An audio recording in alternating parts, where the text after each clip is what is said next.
الحمد لله نحمده ونستعينه ونستغفره ونؤمن به ونتوكل عليه ونعوذ بالله من شرور أنفسنا ومن سيئات أعمالنا من يهده الله فلا مضل له ومن يضلل فلا هادي له ونشهد أن لا إله إلا الله وحده لا شريك له ونشهد أن سيدنا ونبينا وإمامنا وسندنا ومولانا محمدا عبده ورسوله صلى الله تبارك وتعالى عليه وعلى آله وصحبه وبارك وسلم تسليما كثيرا أما بعد فأعوذ بالله من الشيطان الرجيم بسم الله الرحمن الرحيم يا أيها الناس قد جاءتكم موعظة من ربكم وشفاء لما في الصدور وهدى ورحمة للمؤمنين قل بفضل الله وبرحمته فبذلك فليفرحوا هو خير مما يجمعون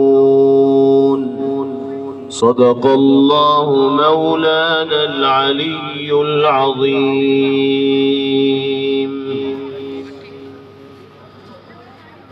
حضرات علماء کرام، میرے بہت ہی محترم بزرگوں اور بھائیوں، جامعہ سیدنا عمر فاروق منصور پور کا یہ سالانہ جلسہ اور تکمیل حفظ قرآن کی مناسبت سے منعقد ہونے والی اس نورانی اور مبارک تقریب میں ہم سب کی شرکت اور حاضری سعادت و مسرت اور خوشی کا باعث ہے۔ اللہ پاک ہمارے اس اجتماع کو قبول فرمائے اور شریعت و سنت کے مطابق زندگی گزارنا باری تعالی ہم سب کے لیے آسان فرمائے۔ آمین آمین۔ اس موقع پر میں سب سے پہلے اپنے ان عزیزوں کو مبارکباد پیش کرنا چاہتا ہوں جن کے سینوں کو اللہ پاک نے اپنے مقدس کلام کی حفاظت کے لیے منتخب فرمایا ہے، یعنی جو حافظ قرآن بنے ہیں۔ یقیناً حفظ قرآن کی شکل میں وہ دولت و نعمت ان کو میسر ہوئی ہے کہ ان کے لیے مرتے دم تک اس روئے زمین پر اس سے زیادہ بیش قیمت نعمت و دولت کوئی دوسری نہیں ہو سکتی۔ اللہ پاک ہمارے ان عزیزوں کو اس نعمت عظمہ کی قدردانی کی توفیق نصیب فرمائے اور قرآن مقدس کا حق ادا کرنے کی باری تعالی ان کو توفیق نصیب فرمائے۔ جس طرح یہ حافظ قرآن بچے مبارکبادی کے مستحق ہے، اسی طرح ان کے اساتذہ کرام اور والدین بھی مبارکبادی کے مستحق، کیونکہ اساتذہ کی محنت و لگن اگر ان بچوں کے شامل حال نہ ہوتی تو شاید اتنی آسانی اور سہولت کے ساتھ اللہ کے کلام کا حفظ کرنا ان کے لیے ممکن نہ ہو پاتا۔ وہیں ان کے والدین کی توجہ اور دلچسپی نہ ہوتی اور ان کو اپنے بچوں کو حافظ قرآن بنانے کے سلسلے میں رغبت نہ ہوتی تو ان بچوں کو یہ سنہرا موقع میسر نہ ہو پاتا اس دینی اور تعلیمی ادارے میں داخل ہو کر اساتذہ کی تربیت میں رہ کر قرآن پاک کو بہترین انداز میں پڑھنے کا سلیقہ حاصل کرنا اور آیات قرآنیہ کو اپنے سینوں میں محفوظ کرنا شاید ان کے لیے ممکن نہ ہو پاتا۔ اس لیے جہاں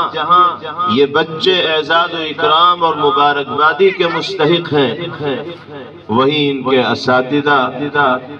اور ان کے محترم والدین بھی مبارکبادی کے مستحق ہیں۔ اللہ تعالیٰ ان کو بھی جزائے خیر مرحمت فرمائے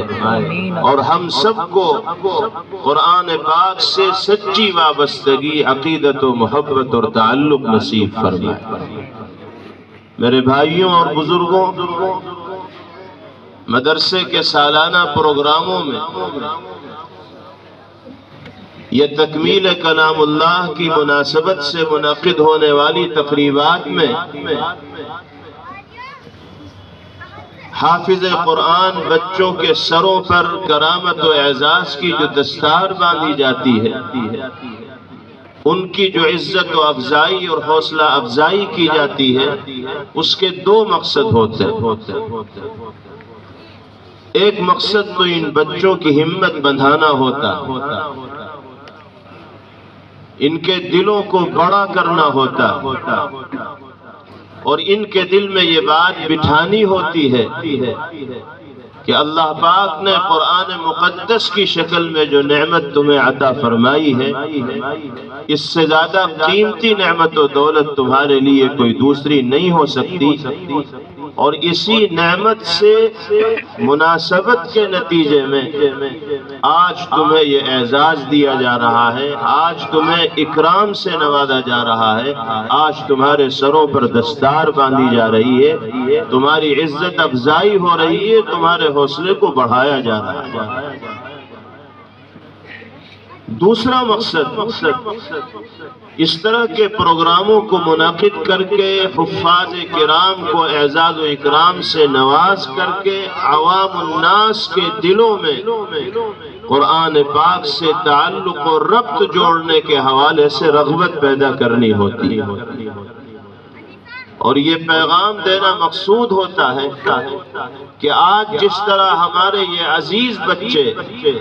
انعام و اکرام کے مستحق بن رہے ہیں، ہم اور آپ بھی اگر اپنے بچوں کو اسی راہ پر ڈالیں گے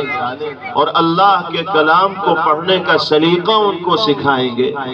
قرآنی آیات کو ان کے دلوں کے اندر محفوظ کرانے کی کوشش کریں گے، تو جس طرح کا اکرام و اعزاز ان حفاظ کرام کا ہو رہا ہے، اسی طرح کا انعام و اکرام اور اعزاز ہمارے اور آپ کے بچوں کا بھی ہو۔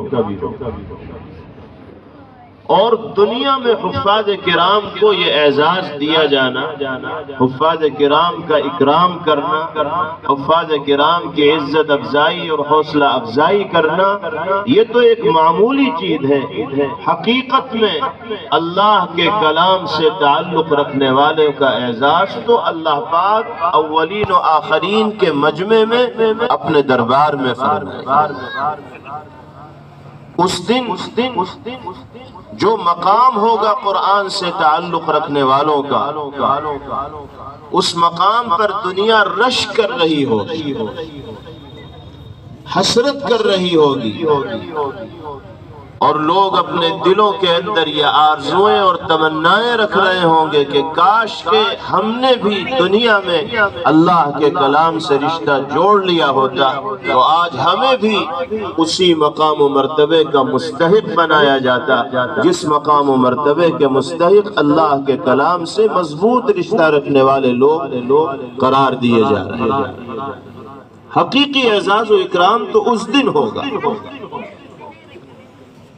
ہمیں یہ بات اپنے دلوں کے اندر بٹھا لینی چاہیے اور ہر وقت اس چیز کا استحضار رکھنا چاہیے کہ دنیا ہو یا آخرت، انسان کے لیے عزت و شرافت اور کامیابی اگر مقدر بنے گی تو اللہ کے کلام سے رشتہ جوڑ کر ملے، اللہ کے کلام کے حق کو ادا کر کے ملے گی۔ اللہ نے اپنے کلام میں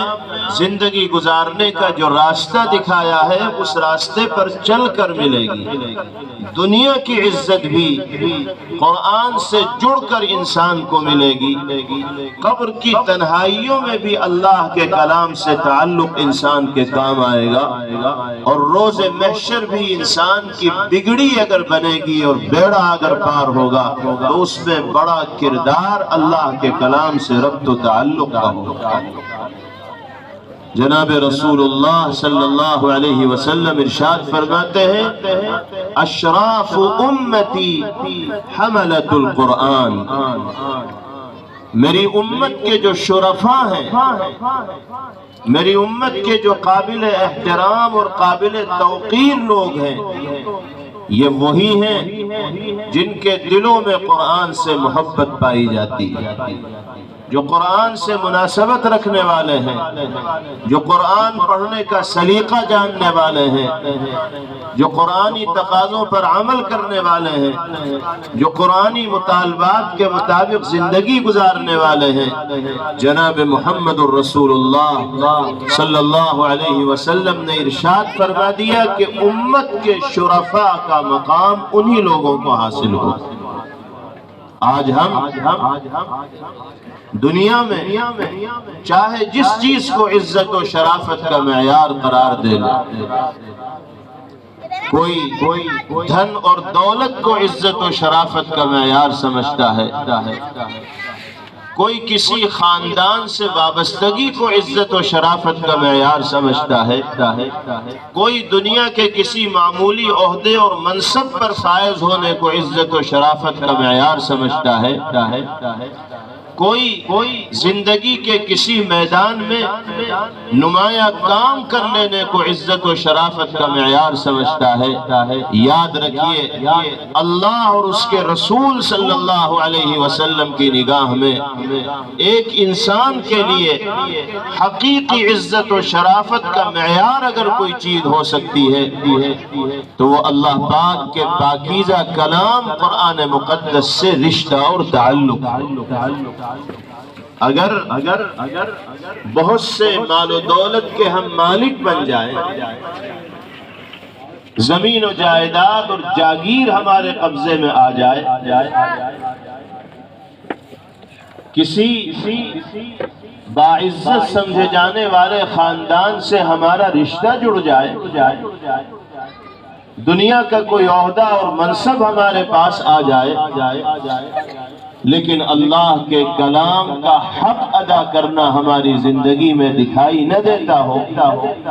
قرآن سے حقیقی تعلق و محبت کا مظاہرہ ہماری زندگی میں نہ ہو تو ہمیں یہ یاد رکھنا چاہیے کہ دنیا کے ان عہدوں کے حامل بن کر اور دھن و دولت کے مالک بن کر ہم عزت و شرافت کے مقام تک نہیں پہنچ سکتے۔ اللہ پاک اپنے بندوں کو اسی کلام مقدس کی برکت سے عزت عطا فرماتے ہیں، شرافت عطا فرماتے ہیں۔ جناب رسول اللہ صلی اللہ علیہ وسلم نے ارشاد فرمایا کہ باری تعالی قرآن مقدس کے حق کو ادا کرنے کی وجہ سے نہ جانے کتنے بندوں کو بلندیاں، عزت و رفعت و شرافت عطا فرماتے ہیں۔ اور اسی کلام مقدس کی حق تلفی کی وجہ سے، قرآن سے دوری اختیار کرنے کی وجہ سے، قرآنی تقاضوں پر عمل نہ کرنے کی وجہ سے نہ جانے کتنے انسانوں کو ذلت و خواری کا اور پستی کا سامنا کرنا پڑتا ہے۔ ہم اور آپ کامیابی کے، عزت کے، شرافت کے، سربلندی کے طالب ہیں، اور ہر انسان کے دل میں یہی تمنا اور آرزو ہونی چاہیے، لیکن اگر ہمیں اپنی اس خواہش کی تکمیل کرانی ہے، اپنی اس مراد کو پورا کرانا ہے، تو اس کا واحد ذریعہ اور طریقہ یہ ہے کہ اللہ کے کلام سے ہمارا رشتہ مضبوط ہو، ہم قرآن پاک کی تلاوت کرنے والے بنے، قرآنی آیات کے معانی اور مفاہیم کو سمجھنے والے بنے، اور اپنے گھر کے اندر ایسا ماحول بنائے کہ کوئی بڑا، بوڑھا، جوان، بچہ، لڑکا، لڑکی ایسا باقی نہ رہ جائے جو قرآن پاک کو صحیح طور پر پڑھنا نہ جانتا ہو اور روزانہ قرآن پاک کی تلاوت کا عادی نہ۔ مسلمان اگر قرآن سے اسی تعلق و محبت کا مظاہرہ کرنے والا بن جائے جو مطلوب ہے، تو دنیا کے سارے مسائل حل ہو جائیں گے، ساری پریشانیاں دور ہو جائیں گی، اور سخت سے سخت حالات سے نکلنا آسان ہو جائے گا۔ آج ہماری پریشانیوں کا، ان مسائل کا جن میں ہم الجھے ہوئے ہیں، سبب یہ ہے کہ ہم نے قرآن و سنت سے دوری اختیار کر رکھی ہے۔ شریعت و سنت کے مطابق زندگی گزارنا ہماری زندگی کا معمول نہیں رہ گیا ہے۔ اللہ پاک کے احکامات کو بھی پوری ڈھٹائی کے ساتھ ہم پامال کرتے ہیں، اور جناب رسول اللہ صلی اللہ تعالی علیہ وسلم کی مبارک سنتوں کو بھی قدم قدم پر نظر انداز کرتے ہیں۔ آج تمام طرح کی پریشانیوں کا سبب اور ذریعہ قرآن و سنت سے بیزاری اور اللہ اور اس کے رسول صلی اللہ تعالی علیہ وسلم کے احکامات اور تعلیمات سے دوری اختیار کرنا۔ آج کے اس پروگرام میں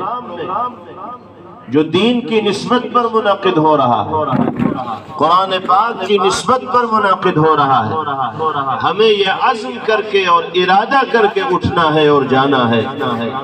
کہ ہم خود بھی قرآن پاک کی تلاوت کا سلیقہ سیکھیں گے، اپنے بچوں کو بھی قرآن پاک کی تلاوت کا سلیقہ سکھائیں گے، اور جتنی بھی زندگی باقی رہ گئی ہے، اب اس کا کوئی دن ایسا نہیں گزرے گا جس میں ہم کلام الہی کی تلاوت کرنے والے نہ ہوں،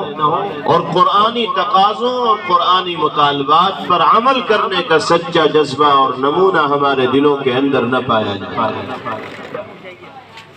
اللہ پاک قرآن سے تعلق و محبت کا یہی جذبہ ہم سب کو نصیب فرمائے۔ رمضان کا مبارک مہینہ قریب ہے،